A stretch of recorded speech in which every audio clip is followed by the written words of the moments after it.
आ जाता है 190 million pound के 6 जनवरी को कोई फैसला आ जाता है तो मुज़ाकरात पर असर तो नहीं पड़ेगा अगर सजा हो जाती है बैरिस्टर साहब? तो नहीं पड़ेगा। देखें, ये किसी नौयत का मुज़क्का खेज फैसला होगा। साहब जो कैदी आए फौजी अदालतों से, आज उन्होंने आकर इमरान खान जिंदाबाद के नारे ही लगाए। वो इमरान खान जिंदाबाद के नारे ही लगाएंगे सर।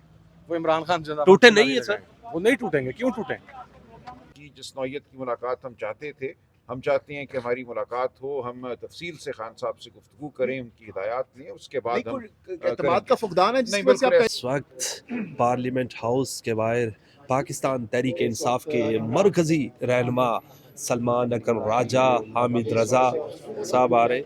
बैरिस्टर साहब आज हामिद रजा साहब बताइएगा क्या पेशरफ हुई है, मुज़ाकरात का क्या नतीजा निकला है, बताइएगा तफसीली तौर पर आज क्या डेवलपमेंट हुई है। बिस्मिल्लाहिर्रहमानिर्रहीम। देखिए, गुज़श्ता मीटिंग के अंदर चूँकि हमारी कमेटी के सरबराह उमर अयूब साहब, पाकिस्तान तहरीक इंसाफ के चेयरमैन सेक्रेटरी जनरल सलमान अकरम राजा साहब और CM KP के मौजूद नहीं थे, आज हमारी तरफ से इन तीनों शख्सियात ने ज़्यादा गुफ्तगू की, जिसके अंदर हमारे मिसिंग पर्सनस का मामला कि हम उसके ऊपर किसी किस्म का कोई कॉम्प्रोमाइज़ करने के लिए तैयार नहीं हैं, हमारे शुहदा का मामला, हमारे कारकुनान का मामला वो तफसील के साथ बैरिस्टर साहब की तरफ से, सलमान अकरम राजा साहब की तरफ से और उमर अयूब साहब की तरफ से रेज़ किया गया।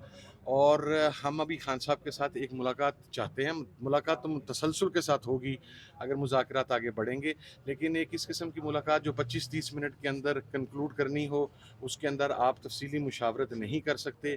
तो अभी होपफुली इन अनदर 2-3 डेज़ एक मुलाकात खान साहब के साथ अरेंज करवा के दी जाएगी, जिसके बाद हम नेक्स्ट वीक के अंदर इंशाल्लाह खान साहब की मुशावरत और उनकी हदायत के बाद तहरीरी तौर पर अपनी जो डिमांड्स हैं वो हुकूमत के सामने रखें। माहौल कैसा था आज आज वहाँ पर कमरे में क्या माहौल था मुज़ाकरात के दौरान?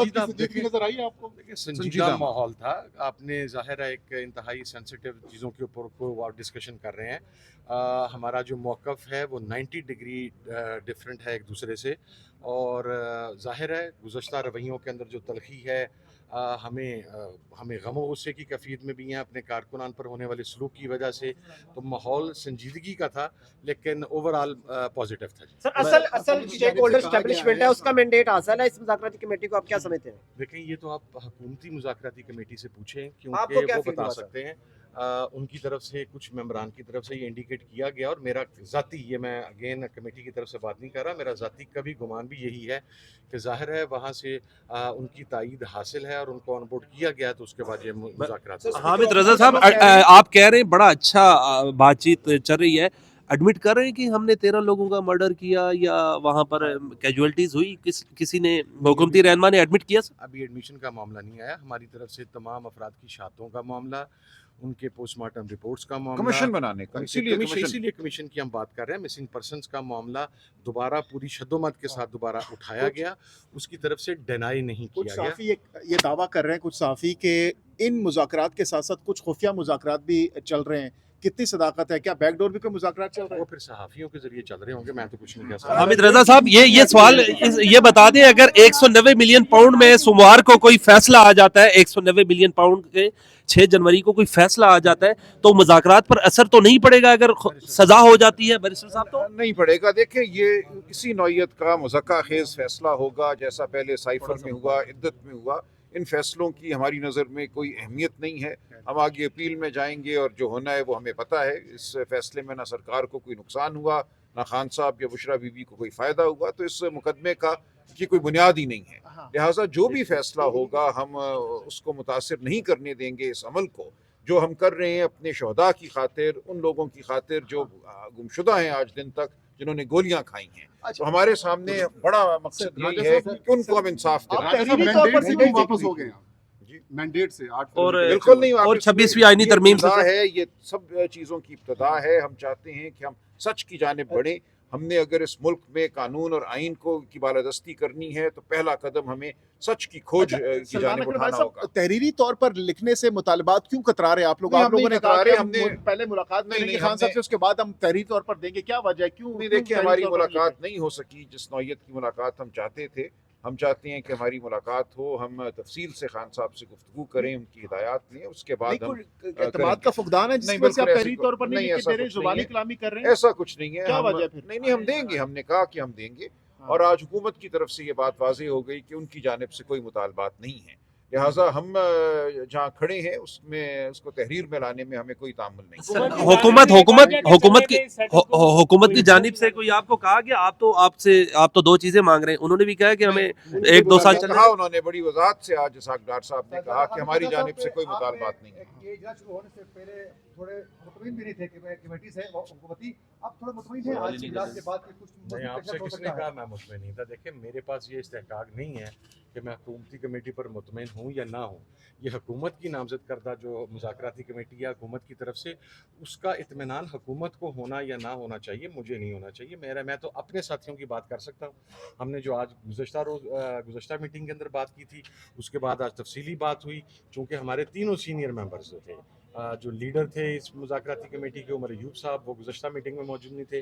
पाकिस्तान तहरीक इंसाफ के सेक्रेटरी जनरल सलमान अकरम राजा साहब मौजूद नहीं थे। CM KP के अली अमीन गंडापुर साहब मौजूद नहीं थे। और बहुत सारी चीज़ें इन्होंने भी रिकॉर्ड के ऊपर लेके आनी थी, तो वो तमाम चीज़ें रिकॉर्ड के ऊपर लेके हुकूमत और कर रही है। आज से पेशरफ्त नजर आ गया।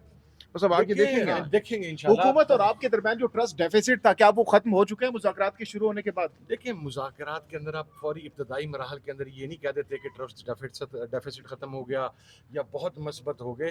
मुज़ाकरात हमेशा उतार चढ़ाव का शिकार होते हैं। उसके अंदर आसान मराहल आते हैं, उसके अंदर मुश्किल मराहल आते हैं। अभी हम बिल्कुल इब्तदाई मरहले पे हैं, तो ऐसी कोई स्टेटमेंट या ऐसा कोई बयान जो इन मुज़ाकरात को मुतासर कर सके, उसके ऊपर हमारा इत्तफाक़ राय सर बयान तो आ रहा है, ख्वाजा आसिफ साहब इन मुज़ाकरात का मजाक उड़ा रहे हैं।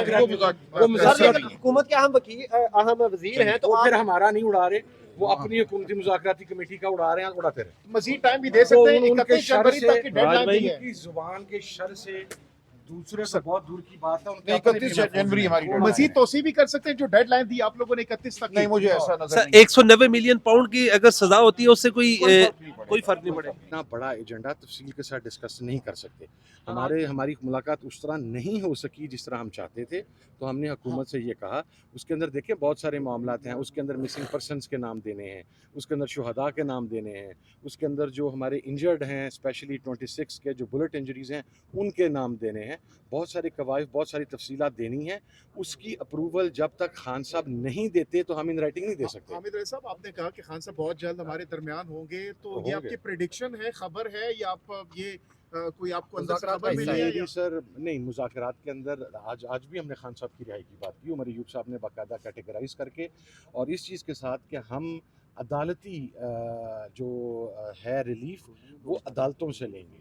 हम कोई ऐसी डील नहीं करना चाहते कि हम आपसे कहें कि हमको अंडरटेकिंग देते हैं और आप अदालत का दरवाज़ा खोल दें और कारकुन और इमरान खान रिहा हो जाएं। तो इमरान खान साहब की रिहाई आज भी हमारा टॉप एजेंडा है, लेकिन अपनी आइनी कानूनी जंग लड़ने के बाद उसके अंदर पॉलिटिकल विक्टिमाइज़ करते हुए हुकूमत वहाँ पर मज़ीद मुकदमात के अंदर ना उलझाए, और पॉलिटिकल विक्टिमाइजेशन आपको नज़र नहीं आनी चाहिए। मसलन जिन लोगों के ट्रायल मुकम्मल हो चुके हुए हैं, प्रोसिक्यूशन को उनकी ज़मानतों की मुखालफत नहीं करनी चाहिए। जब उनका ट्रायल मुकम्मल हो चुका है, अब उनका फ़ैसला सुनाया जाना है, जब भी सुनाया जाना है तो कम से कम उससे पहले ज़मानत उनका इस्तेहकाक है, प्रोसिक्यूशन उसके अंदर रखने ना लटकाए, प्रोसिक्यूशन ज़मानत हो लेने दें उनकी। तो ये वो चीज़ें हैं जो खान साहब से तासुर ये है कि खान साहब की गारंटी कोई नहीं दे सकता, बड़ा मुश्किल है खान साहब के यहाँ पे गारंटी देना। तो कौन गारंटी दे रहा है आपकी तरफ से? ये आपसे किसने कहा सर एक तासुर है सर? तासुर तो फिर ये भी है कि कई और लोगों की गारंटी भी कोई नहीं दे सकता। तो उसके बारे में नहीं, वो आप बयान करें। खान साहब जो भी बात करेंगे, खान साहब ने अब तक अपनी हर बात पर पहरा दिया है, और खान साहब अपनी हर बात पर पहरा देंगे। 9 की कोई मसला नहीं। 19 लोगों को माफी दी है, क्या समझते हैं? राज भाई इधर आए ना जी, आगे मिलिट्री ट्रायल को, उस तरफ से सिविलियंस के मिलिट्री ट्रायल को एक्सेप्ट ही नहीं करते। हमारे नज़दीक वो कानूनी अमल ही नहीं था। जब हम उस अमल को कानूनी ही नहीं समझते तो सजा उनकी माफ़ी की फिर कोई हैसियत नहीं है हमारे नज़दीक। दूसरी चीज़ ये है, देखें, जिन लोगों की सज़ा पूरी हो गई है, जिन लोगों को फैसलाबाद के जो 5 लोग थे उनको 2-2 साल तकरीबन सज़ा हुई, वो अपना वक्त अंदर गुजार चुके थे। हामिद रज़ा साहब, हामिद रज़ा साहब जो कैदी आए फौजी अदालतों से, आज उन्होंने आकर इमरान खान जिंदाबाद के नारे ही लगाए। इमरान खान जिंदाबाद के नारे ही लगाएंगे सर। वो इमरान खान जिंदाबाद टूटे नहीं है सर, वो नहीं टूटेंगे। क्यों टूटेंगे? वो लोग जो है, कौम जो है, वो इमरान खान साहब के साथ ही खड़ी है। Thank you sir, thank you.